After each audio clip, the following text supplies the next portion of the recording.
la CONAIE a la cabeza, las reivindicaciones son muchísimo más amplias, ¿no? Se hablan, por ejemplo, de educación, se habla de salud. ¿Puedes contarnos un poquito más sobre esto? Bueno, creo que es importante recalcar que durante los últimos 5 años el Ecuador ha estado bajo la receta neoliberal. Me parece importante subrayar este es un modelo económico con las mismas lógicas con las que hemos visto en otros países de Latinoamérica, con las recetas del Fondo Monetario Internacional, y después de 5 años de neoliberalismo a la vena, en donde tienes consecuencias profundas como el aumento de la pobreza, como el aumento del desempleo, una grave situación económica y sobre todo una ausencia del Estado, se produce un estallido social. Si bien la CONAIE lidera este pliego de 10 peticiones, son peticiones que rebasan al movimiento indígena. De hecho, 2 de ellas son de interés exclusivo del movimiento indígena. Me atrevería a decir que en su generalidad responden a las demandas y al clamor popular. Y una que es básica, el aumento del precio de los combustibles. Este fue un intento desde octubre del 2019 para liberalizar el precio de los combustibles y retirar los subsidios que históricamente ha tenido el Ecuador, siendo un país productor de petróleo y también productor de derivados de petróleo. Así que esto genera un estallido social que lo lidera la CONAIE, pero durante los 18 días de protestas, creo que esto también es importante señalar, fueron 18 días de paro nacional. Se pudo ver en las distintas provincias del Ecuador y en la capital de los ecuatorianos, en Quito, la presencia de mujeres, de estudiantes, trabajadores, transportistas y pueblo en general, que hizo eco de este clamor popular. Reducir el precio de los combustibles básicamente y lograr condiciones distintas en educación y salud, que es de las principales angustias que tenemos en este momento los ecuatorianos y las ecuatorianas. Paola, te voy a hacer 2 preguntas. Una es si esta situación se puede encadenar con la que ya se generó en el 2019, porque las reivindicaciones son muy similares y las reacciones del gobierno también lo han sido en cuanto a la represión y a la forma en que se ha manejado esto. Y precisamente en ese punto la pregunta es cuál ha sido el rol que le ha asignado Lasso a las fuerzas policiales en este caso, porque también se habla de excesos, como ha ocurrido en otros países, también en Ecuador, en cuanto a la actuación de estas fuerzas. Voy a tu primera pregunta, estimado Alejandro. Quiero contextualizar. El Ecuador venía de un proceso de ampliación de derechos. Ampliación de derechos de educación, salud, mejores condiciones de pobreza, mejores condiciones para la reducción de la pobreza. Veníamos con un abanico de derechos de los cuales la ciudadanía hizo cargo. Yo hacía referencia a los 5 últimos años de modelo neoliberal porque esto arranca con el régimen de Moreno. El régimen de Moreno es quien cambia la conducción del modelo de desarrollo del Ecuador y toma la postura neoliberal. Y esto, 4 años del régimen de Moreno más 1 año de Lasso, son 5 años de modelo neoliberal a la vena. Y esta es la razón, por eso es que tú vas a encontrar similitud en el pliego de peticiones de octubre del 2019. Octubre del 2019 era ya el declive del régimen de Moreno, un régimen que terminó con el 90% de oposición de los ecuatorianos y obviamente la profundización de este modelo neoliberal con el liderazgo de Guillermo Lasso. Por lo tanto, las demandas son las mismas. La liberalización del precio de los combustibles la coloca Moreno en el 2019 y luego se va concretando durante el cierre de gobierno de Moreno y el inicio del régimen de Lasso. El rol de la policía y las Fuerzas Armadas. Estos días se ha cuestionado muchísimo, como se lo hizo en octubre del 2019, el uso abusivo, el uso represivo de quien tiene la obligación de cuidar de la seguridad interna y la seguridad externa de los ecuatorianos y ecuatorianas. Yo quiero además decirles con profundo dolor que en octubre del 2019 se perdieron 11 vidas. Ahora, en las manifestaciones, en estos 18 días de paralización, se han perdido 7 vidas, 6 vidas de ciudadanos y ciudadanas, y además una serie de abusos que se han registrado como violaciones a los derechos humanos. Por lo tanto, es evidente que ha habido un abuso y un uso excesivo de la fuerza. De hecho, el presidente de la República lo dijo en cadena nacional, y lo que es más grave, los ministros que tienen a cargo la seguridad hablaron incluso de que ese uso progresivo de la fuerza implicaba disparo de perdigones, y es así como se perdieron varias vidas humanas, varios ecuatorianos y ecuatorianas que cayeron en estos días de movilización, lastimosamente. Paola, en Sin Fronteras hemos hablado mucho sobre el rol que tienen los medios de comunicación, tanto en lo que refiere a la democracia como también a la construcción del relato. ¿Cómo ves la situación puntualmente en Ecuador y qué rol han jugado en estos días tan convulsos, ¿no? de tanta confusión y de tanto conflicto? Yo quiero, Maite, resumir mi respuesta, graficar mi respuesta con hechos que son de público conocimiento. Varios medios de comunicación, y me atrevería a decir las grandes cadenas de comunicación del Ecuador, no fueron recibidas en las protestas. Los ciudadanos y ciudadanas reaccionaron con mucho malestar porque mientras en las calles se suscitaba el descontento popular, se expresaban las manifestaciones ciudadanas, desde los medios de comunicación, de los grandes medios de comunicación, se construyó el relato de la violencia, condenar a los violentos y obviamente desconocer que había una expresión ciudadana. Esto generó muchísimo malestar. Quiero también recalcar el rol importante de los medios de comunicación alternativos, y me refiero a los medios de comunicación comunitarios. Estos días el Ecuador estuvo informado de lo que sucedía en todo el país gracias a los medios digitales y a los medios de comunicación comunitarios. Por lo tanto, el rol de los grandes medios de comunicación va en la misma lógica: criminalizar la protesta ciudadana, criminalizar la protesta social y obviamente contribuir a este encuadre que quiso colocar el gobierno nacional, de que hay unos violentos que tienen intereses de desestabilización del gobierno, que son los que se encuentran en las calles, cuando lo que pasaba en todas las ciudades del país era la expresión de un pueblo indignado, un pueblo que sin duda busca mejores días para sus hijos. Paola, en octubre del 2019 usted misma fue víctima de acusaciones infundadas por parte del gobierno de Lenín Moreno, que en ese momento la llevaron a prisión por el delito de rebelión. En este ciclo hemos hablado del lawfare como herramienta de la derecha latinoamericana. ¿Se ha criminalizado a los movimientos sociales y a la izquierda habitualmente a lo largo de este proceso de paro nacional, tanto en este probablemente como en ese del 2019 también al que aludíamos? De hecho, Alejandro, se ha querido atar lo que fue octubre del 2019.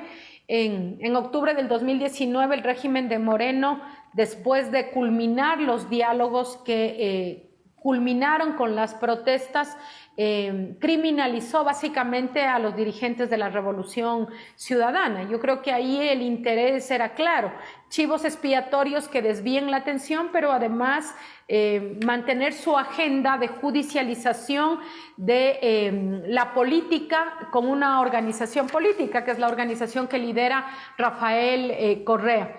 Hoy se intentó asimilar que quienes estaban detrás del financiamiento o el interés de generar nuevamente un golpe a la democracia son algunas organizaciones políticas, y en esa medida también quiero comentarte, Alejandro, Maite, que han sido 18 días también duros y difíciles, más aún con la experiencia de octubre, que implicó que, a pesar de ser la gobernadora de Pichincha, Fui sujeta a un proceso que me llevó a perder mi libertad durante 72 días y a portar un dispositivo electrónico por casi 2 años. Así que han sido también momentos duros y difíciles y, como siempre, defendiéndonos con la verdad, defendiéndonos con la fuerza que nos da el actuar en democracia. Nosotros somos una organización política, yo soy una autoridad electa por votación popular y siempre nuestras salidas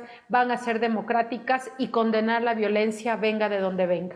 Paola, mencionábamos al principio del programa la instalación tras este acuerdo del jueves, ¿no?, de las mesas de diálogo. ¿Qué expectativa ves vos respecto a esto? ¿Te parece que realmente hay un ambiente para que se instalen estas mesas y se salga adelante por esa vía? Mira, yo quisiera también ahí contextualizar. Hubo 2 intentos de diálogo formal en estas mesas. El primero fallido, lastimosamente, el gobierno nacional, en uno de sus innumerables errores durante estos 18 días de paralización nacional, se levantó arbitrariamente de las mesas de diálogo. Después, gracias a una mediación de la Iglesia, la Conferencia Episcopal Ecuatoriana, los actores volvieron a la mesa. Y este diálogo, que es el único camino que se vislumbraba, más aún después de que una moción en la Asamblea Nacional de muerte cruzada y destitución del presidente y de la Asamblea no tuvo cabida, era la única posibilidad y la única opción. Se dieron resultados concretos de ese diálogo. Yo creo que es importante saludar la predisposición de la CONAIE y también de algunos, señalo, subrayo, algunos representantes del Ejecutivo. Me refiero a ministros que hicieron el intento de que la mesa de diálogo sea la salida a esta problemática. Se disminuyó 15 centavos el precio del combustible, de la gasolina. Eso es muy importante señalar porque sin duda legitima una expectativa no solamente del pueblo indígena, sino de la ciudadanía en general, del sector del transporte, de los estudiantes, del pueblo llano del Ecuador. Esa reducción es importante. También se derogó el decreto que tenía que ver con la liberalización de los combustibles, por lo tanto se congela el precio del combustible. Eso es muy importante, la derogación del decreto 151. Y también la modificación de otro decreto en donde se establece claramente que las zonas de reserva, las zonas de protección ambiental no pueden tener intervención extractivista, básicamente minera. Esa era una de las demandas importantes que tenía la CONAIE, la Confederación de Nacionalidades y Pueblos Indígenas del Ecuador, y también se concretó en esa mesa de diálogo. Finalmente se estableció un periodo de 90 días para dar seguimiento a los puntos restantes. Entre esos puntos restantes está el mejoramiento del sistema de salud en el Ecuador. Eso es fundamental. Estamos atravesando una crisis profunda en el sistema de salud. No hay medicinas, no hay gasas, hay un colapso de citas médicas que no dan salida en el sistema de salud pública. También se planteó algo muy importante: controlar el precio de todos los insumos para la agricultura. Esta es una gran demanda, porque esta es una demanda de los bananeros, de los arroceros, del pequeño agricultor, de los campesinos, pero también de los sectores productivos de este país, como los bananeros y los arroceros, que en la costa ecuatoriana tienen un papel preponderante. Entonces, estos 90 días son claves, y estos 90 días son claves para recuperar la confianza. Algo que se insistió muchísimo en estos días fue la pérdida de confianza. No se cree en la palabra del gobierno nacional. El presidente de la República ha perdido, la ciudadanía ha perdido la confianza en la palabra del presidente de la República. Por lo tanto, estos 90 días son importantes para cumplir paulatinamente estas demandas, pero sobre todo recuperar la confianza en el gobierno. Paola, contanos, ¿qué procesos electorales se vienen en Ecuador y de qué manera podrían llegar a afectar la situación compleja que se está viviendo, obviamente? Mira, parte de la preocupación general en el Ecuador es que este estallido se produce al primer año de gobierno del presidente Lasso. Y esto hace que uno mire con mucha preocupación los 3 años restantes, porque es un gobierno que está iniciando. Cuando enfrentamos las protestas en octubre del 2019, era un régimen, el régimen de Moreno, que estaba ya en su declive y que tenías las posibilidades de un recambio, había la esperanza de ese cambio. Por lo tanto, al ser el primer año de gobierno, todos tenemos mucha atención y mucha preocupación de cuáles van a ser las condiciones de gobernabilidad que va a tener el gobierno del presidente Guillermo Lasso. ¿Qué elecciones vamos a enfrentar? En febrero del próximo año enfrentamos las elecciones locales. Acá tenemos un modelo unitario en donde tenemos 221 municipalidades que se elegirían en febrero del próximo año, 820 gobiernos parroquiales, que es la unidad política administrativa de la ruralidad, la más pequeña en el Ecuador, y tendríamos la elección de 23 de las 24 provincias.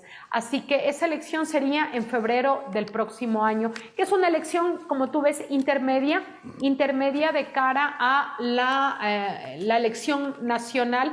La elección nacional elige presidente y vicepresidente de la República y también elige la conformación de la Asamblea Nacional. Nosotros acá tenemos una sola Cámara integrada por 137 legisladores. Paola, hablando precisamente de esas elecciones nacionales que se avisoran en el horizonte, si pensamos la similitud de situaciones de Ecuador hoy con las que se dieron en Colombia con los levantamientos populares, en Chile, allí en ambos casos terminaron ganando gobiernos progresistas. Una vez pasados estos episodios, Petro en Colombia hace unos días, Boric en Chile, se avisora la llegada de Lula nuevamente a Brasil, hablando en general de un nuevo ciclo progresista en el continente.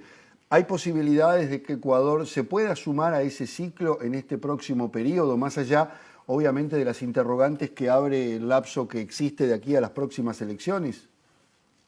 Alejandro, te escucho y realmente me motivo. Creo que el clamor popular que hemos escuchado durante estos 18 días es reorientar el Ecuador hacia un modelo más humano, un modelo que no esté interesado en cumplirle al Fondo Monetario Internacional, sino cumplirle a sus ciudadanos y a sus ciudadanas.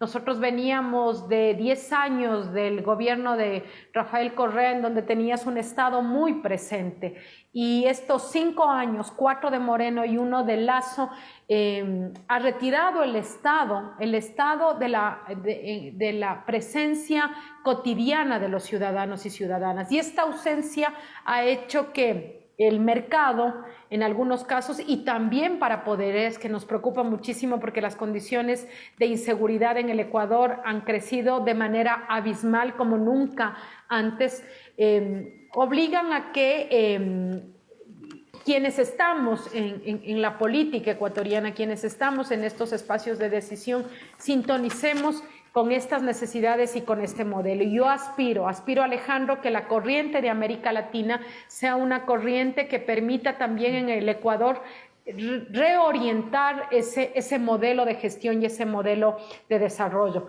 Creo que para poder tener expectativas como las de Chile, como las de Colombia, como las de Honduras, que también es importante subrayar, tenemos la obligación de generar la ampliación de esta franja progresista. Creo que esa también es una de las tareas que tenemos los sectores progresistas en el Ecuador.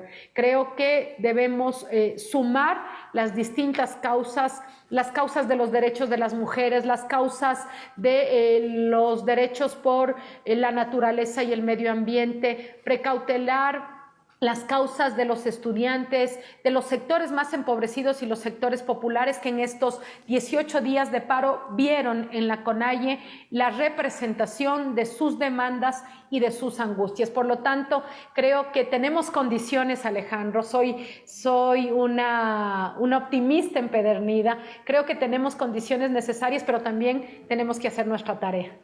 Paola Pavón, prefecta de Pichincha, ojalá que por el bien del pueblo ecuatoriano todo se pueda encauzar de la mejor manera. Muchas gracias por acompañarnos esta noche.